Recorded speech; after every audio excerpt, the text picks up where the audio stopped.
ya, kalau kita ini mau baca saja keputusan-keputusan muktamar itu, ndak akan ada orang bingung. Jelas kok keputusan muktamarnya kok. Jangan baca itu rumusan tentang Khithah Nahdiyah hasil muktamar ke 27 1984 di situ Pondok. Jangan baca itu keputusan 9 pokok pedoman berpolitik bagi warga Nahdlatul Ulama hasil muktamar ke-28 1989 di Krapyak, Yogyakarta. Ada semua, tinggal baca dan jelas, tidak butuh syarah sudah. Sampai cari, sampai baca gitu. Intinya itu sederhana juga, jangan gunakan NU sebagai lembaga untuk politik praktis. Itu tok. Sampeyan itu mau kampanye partai apapun namanya asal tidak pakai lembaga, tidak masalah.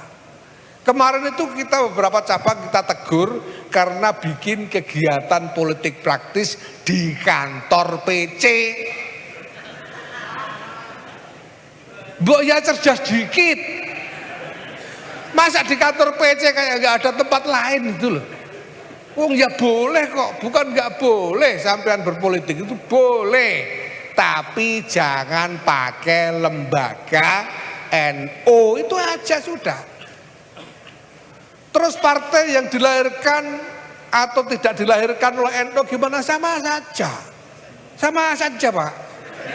Karena di semua partai itu sebetulnya ada keterlibatan NU, ada semua.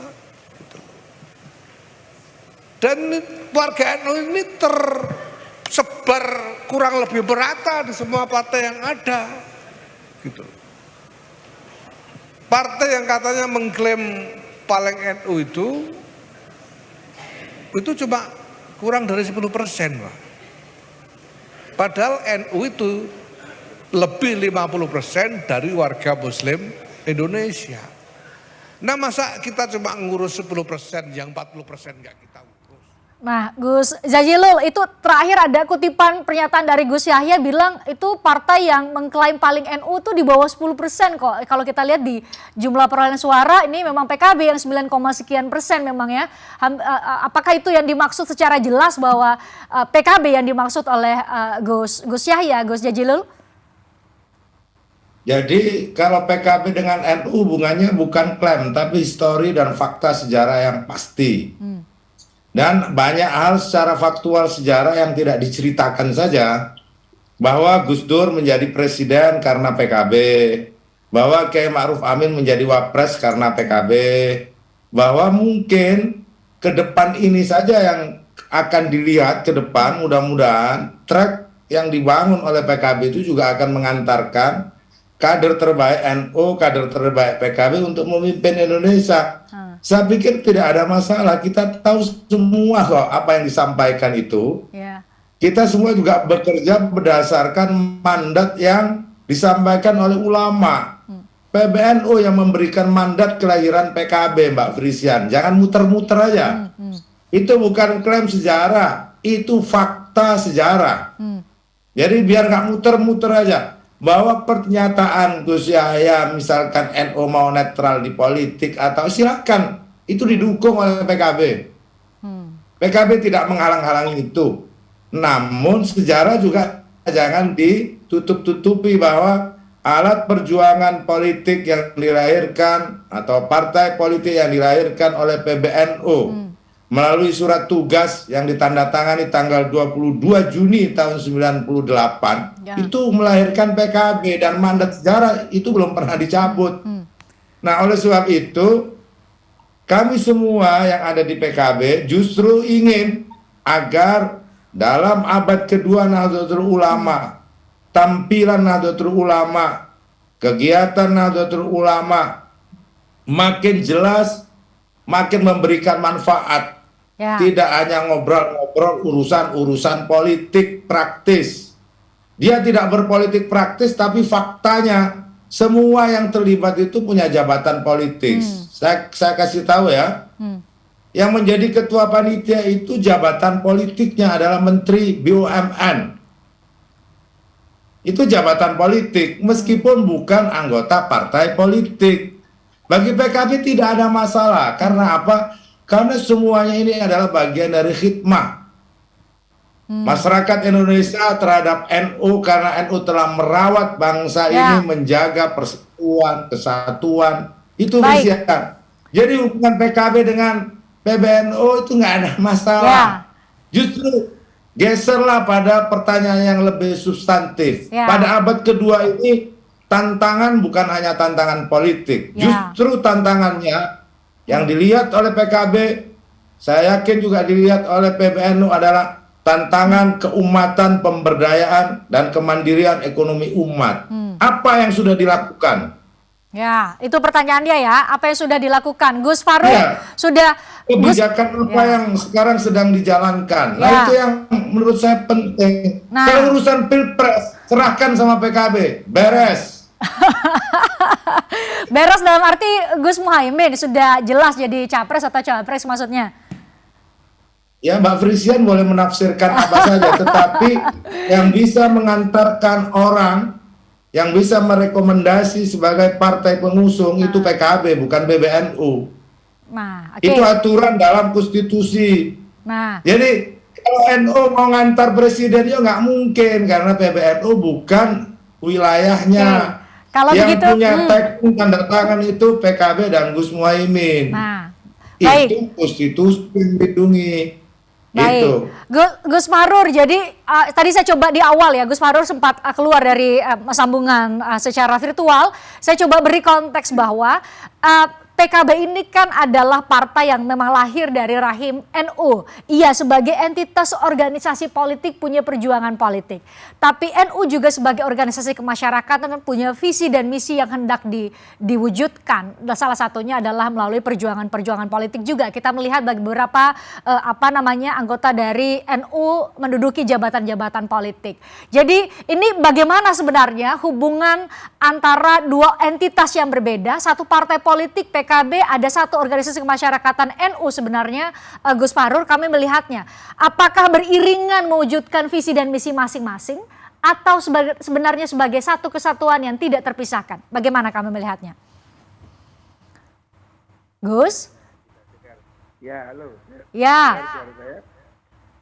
Ya, bahwasannya memang jelas PKB itu dilahirkan oleh NU. Iya. Bahkan dulu pertama berdiri itu pengurusnya semua pengurus NU. Langsung secara otomatis, iya. Tapi ini kita mesti memandang dengan jelas bahwa PKB itu partai politik, NU itu adalah organisasi keagamaan. Masing-masing punya platform sendiri yang bisa berjalan beriringan. Urusan partai, urusan presiden, biar diurus PKB, sudah betul itu. Makanya jadi Pak Jazil bilang, NU nggak perlu mengajukan capres, benar. Dan tidak akan mengajukan. Karena NU bukan partai politik. Saluran politik itu ya PKB. Saya kira ini juga tidak dinafikan oleh PBNU. Tetapi sebagai organisasi keagamaan, NU ini harus jadi rumah yang nyaman. Semua orang kan harus boleh nyaman di rumah NU ini. Dulu zaman Pak Hasyim Muzadi, ini era itu sudah berganti. 20 tahun yang lalu, saya pengurus PBNU zaman Ki Hasyim Muzadi. Sama, Ki Hasyim Muzadi dulu seperti Gus Yahya, saya paham. Ki Hasyim Muzadi dulu malah bikin kaukus lintas partai di PBNU. Baik. Waktu itu ada di Demokrat, ada siapa? Marzuki Ali, ada macam-macam, saya sering ketemu di PBNU. Intinya begini Pak, ini tidak perlu dibenturkan. Bahwasanya NU itu organisasi keagamaan. Khidmahnya jelas, dia urusannya dakwah Ahlussunnah wal Jamaah. PKB dilahirkan oleh NU, ya, dan kita tidak akan menafikan itu. Itu sejarahnya. Tetapi bahwasanya NU ini tidak boleh menjadi bagian daripada partai. Jadi kalau bahasanya Pak Hasyim, NU ini tidak boleh jadi subordinat dari partai. NU ini rumah besarnya. ya, rumah besarnya itu adalah NU. Gus, kami sudah Jadi menangkap poin NU Gus. Kami coba untuk memperbaiki dulu sambungan audio kita, tapi saya ke Mas Adi terlebih dahulu untuk bisa menjelaskan kepada publik tadi relasi yang ideal antara PKB sebagai entitas atau organisasi politik atau partai politik yang lahir dari rahim NU dengan NU yang merupakan organisasi keagamaan, tentu ada visi dan misi di dalamnya juga termasuk dengan perjuangan politik. Bagaimana seharusnya idealnya pola relasi antara NU dengan PKB? Kalau kita dengarkan tadi Gus Farul bilang NU itu tidak boleh diklaim sebagai hak mutlak atau milik mutlak satu partai saja, menjadi rumah besar, tidak menjadi hubungannya tidak subordinatif bahwa NU itu adalah di bawah PKB. Anda melihatnya bagaimana? Ya sebenarnya agak rumit cara menjelaskan itu, Christian ya, karena apapun judulnya PKB itu adalah anak kandung yang dilahirkan dari rahim NU, itu nggak bisa dibantah. Kan tidak mungkin anak kandung ya dengan ibunya itu berkelahi, perang opini terus menerus. Jadi kalau mau bicara ideal, suka tidak suka, sekalipun NU itu tidak berpartai, NU itu bukan partai politik, NU itu tidak berhak merekomendasikan capres. Tapi kan harus disebutkan bahwa PKB itu adalah manifesto dari politik teman-teman Nahdlin. Kan itu saja sebenarnya. Wah, ada kader-kader NU misalnya di partai yang lain, ada di Gerindra, ada di Golkar, ada di PDIP, ada di P3, mungkin juga di PKS. Tapi itu tidak mainstream. Yang mainstream tetaplah PKB. Kan itu yang sebenarnya ingin dijelaskan oleh teman-teman PKB. Kenapa dalam banyak hal agak sedikit ngegas ketika misalnya muncul statement-statement bahwa NU itu tidak bisa diklaim hanya menjadi bagian dari partai politik tertentu. Kalau mau ya hilangkan saja nilai sejarahnya. Kan dulu itu ceritanya. Bahwa NU itu terpisah. Tapi kan menghilangkan ini ya sulit karena tinta emas sudah menorehkan begitu banyak elit-elit politik di negara ini yang menempati posisi-posisi strategis. Ya Gus Dur misalnya, Kiai Ma'ruf Amin adalah mereka yang kemudian dianggap sebagai replika politiknya Nahdlatul Ulama. Ini yang saya sebut sebagai kerumitan-kerumitan yang memang tidak bisa dipisahkan antara PKB dengan NU. Meski dalam perkembangan memang belakangan ini tentu memang harus ada modifikasi bagaimana antara hubungan NU dan PKB. Karena memang ada kecenderungan kader-kader NU bahkan elit-elit PBNU yang kemudian terdistribusi ke partai politik yang lain. Bukan hanya Nusron Wahid misalnya yang ada di Golkar ya, yang menjadi pengurus PBNU. Ada TB Aceh Hasan Sadili kalau nggak keliru yang ditulis oleh Kompas ya. Kemudian ada Mardhani Maming di PDIP, itu juga elit-elit kunci di PBNU. Itu artinya apa? Kita juga tidak bisa menutup mata bahwa sejumlah elit-elit NU memang ada di berbagai banyak partai. Disinilah sepertinya NU perlu posisi kembali bagaimana hubungannya antara NU dan PKB secara ideal. Tapi kalau bagi saya yang secara amalia adalah NU, ya the one and only. Afiliasi politik NU ya PKB, mau kemana lagi gitu ya. Kecuali memang sejarahnya mau diubah. Karena memang ada partai politik lain, misalnya seperti P3, yang mencoba untuk mendeklar bahwa P3 juga tidak bisa dianggap bukan dari bagian dari NU, karena memang banyak sejumlah elit-elit NU, kader-kader NU yang menjadi pengurus dan bahkan menjadi basis konstituennya P3, ya tentu tidak mainstream seperti PKB. Saya kira di situ letak kerumitannya sebenarnya. Ya, sedikit saja sebelum ada nilai sejarah. Ya, dan sedikit saja yang tidak bisa dibantah, tapi pada saat yang bersamaan banyak kader NU juga banyak di partai politik yang lain. Jadi sedikit saja sebelum kita jeda Mas Adi. Jadi kan tadi Gus Jazilul bilang bahwa tidak bisa dielakkan bahwa PKB adalah alat perjuangan NU di politik. Anda melihat itu masih kontekstual untuk saat ini dengan misalnya Anda sebutkan tadi ada Mardhani Maming di PDIP, ada Nusron Wahid di Golkar. Artinya elit-elit NU sendiri sudah tersebar di berbagai partai politik sebenarnya. Ya kalau kita melihat mazhabnya Gus Yahya sebenarnya jangan pernah menaruh satu telur itu di satu keranjang, kan anggap begitu.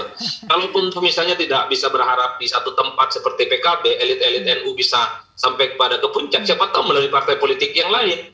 Siapa tahu misalnya kader NU nanti bisa jadi capres dari PDI, dari Golkar, dari Gerindra, ataupun dari yang lain. Kan itu yang kemudian sebenarnya ingin dijelaskan kenapa Gus Yahya menyatakan bahwa NU itu tidak bisa diklaim hanya menjadi bagian dari partai politik tertentu. Dan itu yang kemudian membuat kenapa Gus Jazilul, PKB dan yang lainnya itu dalam tanda kutip ya agak kurang kurang meriah sebenarnya sambutannya dalam harsa PBNU yang sudah memasuki abad kedua itu, Christian ya. Itu saja sih sebenarnya. Kalau saya sih melihat NU betul ingin dijauhkan dari unsur politik, tapi dalam praktiknya NU saat ini itu jauh lebih politik dari PKB. Ya, coba bisa dibayangkan. Kalau misalnya Erick Thohir semua Erick Thohir itu siapa? Bukan hanya Menteri BUMN. Erick Thohir sedang berusaha betul menuju jalan panjang di 2024. Dan Billboard itu mengarahkan elit-elit PBNU yang ada dan bahkan yang hadir. Kalau kita lihat sepanjang pergelaran PBNU, itu yang akan saya tanyakan tadi. Itu lebih banyak sepanjang Baik, Mas Adi, itu yang akan saya tanyakan kepada Gus Fahrur, bahwa ada tokoh-tokoh politik yang diduga akan mungkin maju dalam kontestasi politik di 2024. Ini menjawab pertanyaan Gus Jazilul tadi, katanya kita bicara mengenai kemana sih arah Nahdlatul Ulama ke depan dengan hadirnya sejumlah tokoh politik di Harlah 1 Abad NU. Usai jeda, semoga Gus Fahrur bisa menjawabnya. Kami kembali untuk Anda sesaat lagi.